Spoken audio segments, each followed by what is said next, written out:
to On the Road in Hampton Roads. My name is Andy Vaughn, and Steve Goad and I are touring our area, meeting the people who are giving the American spirit a voice. And so we're here today to follow up with our interview with Joe Hill from Aeir Biologic. Joe's interview on our page, On the Road in Hampton Roads, has been the #1 watched video. And so we'd like to follow up with you, Joe, and thank you for inviting us back to your place. We're inside today. Yes. But the last time we talked about getting to that point where you jump off the cliff, have the courage to jump off that cliff. And it sounds like, and we wanted to follow up because we've heard that there are good things that have happened because you took that leap. And so we'd like you to tell us all about that. Well, we're about to launch in a little under a week now from the time of the filming. So we've had a lot of good feedback. We're able to get a site up for the app itself, which is what we're calling Aeir Talk. So it's going to be airtalk.com. You can go there and just take a look at just what the features are going to be. Soon we'll have a video up of it in action. Can you tell us more about the app? Yeah, it's like I sort of first described. It's the nouns and verbs piece, but instead of being straight up and down, let's go back just to make sure that we're covering. So this is for autistic kids? It's for autistic children or other children with special needs. It can also be used by any parent who wants to teach their child new words. There's sign language is very popular now amongst parents with children. Yes. So this is just an example of children being able to look at an iPad and have a visual stimuli from a picture taken by the iPad of something in their environment, like their juice or their blankets or things like that, but also just putting words into action. So being able to tap on a word and it says the word as it's scrolling down. It pulls itself down. You know the old days of solitaire and on the windows? Yeah. That type of thing. Well, our words are sort of going to do something similar where we tap it and it scrolls and it just goes down to the spot at the bottom of the screen and it plays out the sentence for them. Daddy, can I have an apple, please? Things like that. It's intuitively going to be able to change the way children communicate with their parents. So not only are they going to be able to, children with special needs be able to communicate, but children who want to learn how to speak or are learning how to speak, so to speak, parents can sit down with them and play around with this app and they learn new words.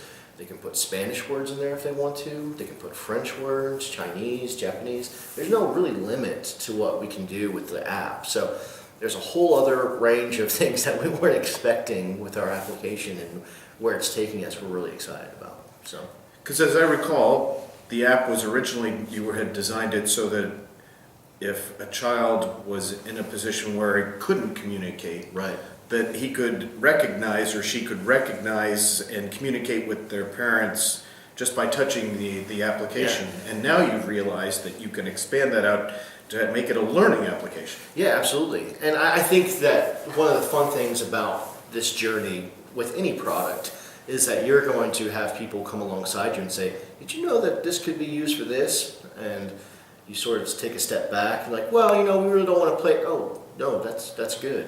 You're right, it can be used in that. And we still want to market it mainly to children with special needs, to parents with children with special needs, autism specifically, because that's really what we want as our core customer. We really want an application that it's not the normal autism application. I sit here with my coders here at We Are Titans, and we've had conversations where we've been playing around with the other applications that are out there for children like this, and they're terrible.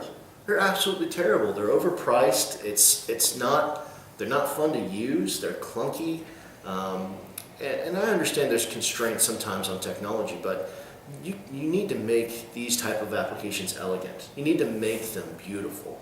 You need to make them so that people will want to use them, because otherwise they're just wasting their money. So we want to give them something that they can use for a long, long time, that they're going to love looking at, that their kids are going to want to ask for. My child, Deacon, my oldest, now I handed him an iPad about a month ago. We were able to finally buy an iPad, for him. And within an hour and a half, he had it mastered. A 4-year-old child who can't speak in complete sentences, broken words here and there, screams for what he wants, can now come into our bedroom at 5:30 in the morning, shake my wife, and just say, iPad, iPad, really quietly, because he wants to play with the iPad.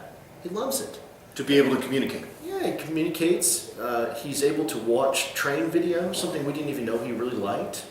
Something that he probably didn't even know he liked. But now that he's seeing on the screen, he's going to YouTube and looking up train and, okay, I'm done. Okay, full screen, now I'm done. Go to the history, scroll down through his, oh, I like this one, and press that. And he's able to do that. And we're able to give that to him for a reward. He does a good job in school. He does a good job, not hitting his brother, things like that. It's able to open a whole new world for him with music, with art, with heavy machinery, just seeing things that he really likes. And that's what I was talking about the first time, is this technology with the iPad is opening up worlds that children didn't know existed, that parents didn't know that their children even liked that type of things. That's why I wanted to do what I wanted to do.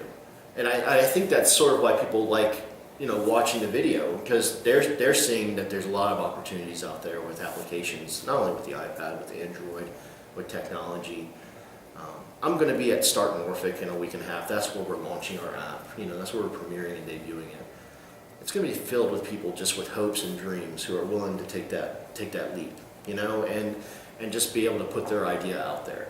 I think that's amazing, and I think to see that in Norfolk is just really exciting for me too, because for so many years we've always heard about CIT and other venture capital funds or other angel funds just saying, well, there's nothing really down there. You guys got shipping and government, and to a guy like me, that's supremely frustrating because in this arena here with Titans and with my company and with other companies I see out there, Grow Interactive and others, I just see a lot of creativity and I see a lot of beauty being done there through electronics.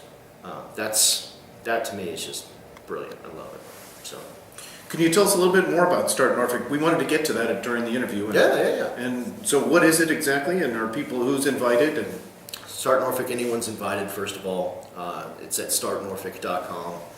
This is a vision put on by... all one word? Yeah, startnorfolk.com, all one word. This is a vision brought on by Zach Miller here at We Are Titans. He has a vision, and I share it because I'm part of it, to start making this area into a real tech hub. I love shipping, and I love what the government has done for this area. I've grown up in that. I still love that. But I really think that creativity can really blossom and keep, and just bring people here. Oh, that's a place that stuff's going on. I want to go. So anyway, Start Norfolk is a place where anyone can go. And when you pay the registration fee, you can pitch ideas that you have for companies. It doesn't have to be necessarily a tech company. It doesn't have to be a web page or an app. If you want that, that's great. And there will be coders there, there'll be business people there, there'll be mentors there, legal people there to help you, just talk to you about the processes that you need to go through in order to get this done.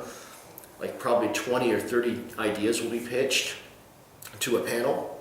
10 of those will be selected and then built over a weekend, whether that be just a skeletal outline of what the company is going to be, or a skeletal launch or landing page on the web, or a little bit of a demo for an app. Whoever wins, there will be winners. Whoever wins, I believe, wins over $10,000 and the opportunity to start your company the next day. So you win on Sunday, on Monday you come to work, you start trying to make it happen. How about that? And I think with all those resources that are all brought together. Resources there. Now, this is not unique. This is built off of the Startup Weekend model. Startup Weekend goes to major metropolitan areas like Boston and DC and LA and San Francisco, and people build stuff over a weekend. But this is something that's completely unique to Norfolk or Hampton Roads, and I think that's going to be big. I think it's going to be really big, and next year is going to be even bigger. And which is sort of the start of something great. Which is why Zach and I came together. We sat down in a meeting, and he just says, he goes, it came to me. I think we need to launch your app and Start Norfolk. And I said, that would be brilliant. I think it's going to be fantastic. So where is it? Start Norfolk is going to be at ODU, the Innovation Research Park there. I believe that's Monarch Way or Monarch Drive. It's right there on the ODU campus. Here in Norfolk. Here in Norfolk, and it's going to be September 12th, 11th, 12th, and 13th. November. What did I say, September? Yep, November. All right. Wow. Time flies, and you've I've been been. very busy. Yes, you have. And so startnorfolk.com. Yes. Yeah. But I want to go back to what you were telling us a little bit about how you got advice and how your app improved, and you saw the implications of it by talking to others. So you weren't afraid to talk to others about it, it sounds like. No, never. Never, never, never be afraid to talk to people about your idea. People who are cagey with their ideas don't build their ideas. They don't get built. Now, if you're in the middle of building something and it's kind of game changing and it's really disruptive to other markets, as long as you're building it, okay, keep it under wraps. Talk to people that you trust about it. Talk to people who are going to be involved with that. There is a certain amount of, there's a certain amount of caution you have to have. I understand that. However, when it comes to something like mine, where I'm a new entrepreneur, I'm a new business owner, I'm a new everything, I'm completely green, I need to be talking to anyone who will be willing to listen about my ideas. And now that we're getting to the point where we're launching, people who have ideas are coming to me and saying, how'd you do it? Which is great. I love having coffee with people like that. I'm like, I haven't made it yet. We're always building upon foundation, especially with business. So just keep creating. I'm starting to sign my blogs with that. Just keep on creating. If you guys have ideas out there, people who have business ideas, don't be cagey. Talk to other people about it and see what's going to happen. And give us your website. You said Aeir, but it's A-E, I believe. Aeirtalk, airtalk.com, and that's the site for the application. And blog.aeirbio.com is where I'll be blogging about my company, where it's going, opportunities, and seeing what's going on. So blog.aeirbio.com. We wish you good luck next week at your launch. Awesome. Thank you, Amy. Thank you very much. We've been with Joe Hill, and you've been on the road in Hampton Roads.